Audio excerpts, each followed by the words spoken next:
श्री परमहंस देवाय नमः। एक राजा ने संतों, महात्माओं, विद्वानों, ज्योतिषियों की सभा बुलाकर प्रश्न किया। मेरी जन्म पत्रिका के अनुसार मेरा राजा बनने का योग था, मैं राजा बना, किंतु उसी घड़ी मुहूर्त में अनेक जातकों ने जन्म लिया होगा, वो राजा क्यों नहीं बन सके?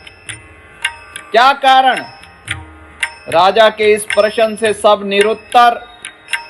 तभी एक संत खड़े हुए, बोले, महाराज, आपको यहाँ से दूर घने जंगल में एक महात्मा मिलेंगे, उनसे आपको आपके प्रश्न का उत्तर मिल सकता है।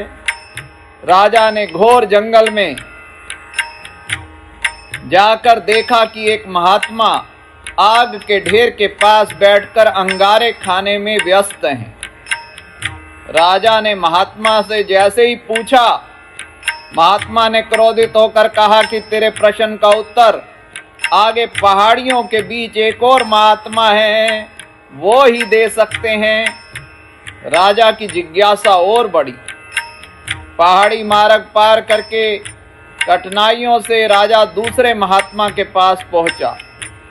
राजा हक्का बक्का, दृश्य ही ऐसा था। वे महात्मा अपना ही मांस चिमटे से नोच नोच कर खा रहे थे। राजा को महात्मा ने भी डांटते हुए कहा, मैं भूख से बेचैन हूं, मेरे पास समय नहीं है।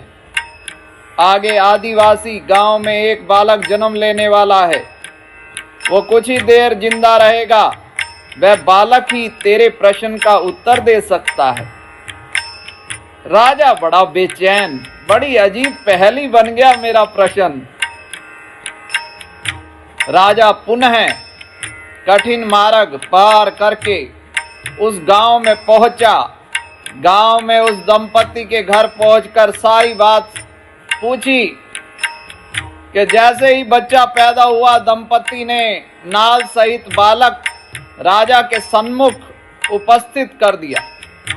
राजा को देखते ही बालक हंसते हुए बोलने लगा, राजन, मेरे पास भी समय कम है, किंतु अपना उत्तर सुन लो। तुम, मैं और वो दोनों महात्मा पिछले जन्म में चारों भाई राजकुमार थे। एक बार शिकार खेलते खेलते हम जंगल में निकल गए। 3 दिन तक भूखे प्यासे भटकते रहे। अचानक हम चारों भाइयों को आटे की एक पोटली मिली। हमने उसकी 4 बाटी सेकी। अपनी अपनी बाटी लेकर खाने ही बैठे थे कि भूख प्यास से तड़पते हुए एक महात्मा वहां आ गए। अंगार खाने वाले भैया से उन्होंने कहा, बेटा, मैं 10 दिन से भूखा हूं, अपनी बाटी में से मुझे भी कुछ दे दो, मुझ पर दया करो, जिससे मेरा जीवन बच जाए। इतना सुनते ही भैया गुस्से से भड़क उठे, तुम्हें दे दूंगा तो मैं क्या खाऊंगा, आग, चलो भागो यहां से। वे महात्मा फिर मांस खाने वाले भैया के निकट आए, उनसे भी अपनी बात कही, किंतु उन भैया ने भी कहा कि बड़ी मुश्किल से ये बाटी प्राप्त हुई है, ये तुम्हें दे दूंगा तो क्या अपना मांस नोच नोच कर खाऊंगा। भूख से लाचार वे महात्मा मेरे पास भी आए, मुझसे बाटी मांगी, किंतु मैंने भी भूख में धैर्य खोकर कह दिया, चलो आगे बढ़ो, क्या मैं भूखा मरूंगा। अंतिम आशा लिए वो महात्मा आपके पास आए और दया की याचना की। दया करते हुए खुशी से आपने अपनी बाटी में से आधी बाटी आदर सहित उन महात्मा को दे दी। बाटी पाकर महात्मा बड़े प्रसन्न हुए और बोले, तुम्हारा भविष्य तुम्हारे कर्म और व्यवहार से फलेगा। बालक ने कहा, इस प्रकार उस घटना के आधार पर हम अपना अपना भोग रहे हैं। और वो बालक मर गया।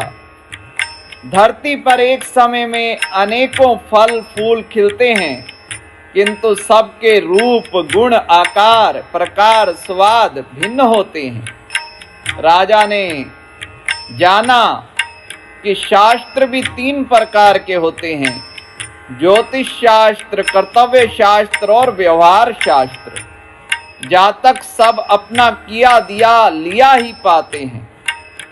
यही है जीवन। गलत पासवर्ड से एक छोटा सा मोबाइल नहीं खुलता, तो विचार कीजिए गलत कर्मों से भगवत धाम के द्वार कैसे खुलेंगे। सो नेक कर्म करिए और सदा ही जपिए श्री परमहंस शरणम गच्छामि।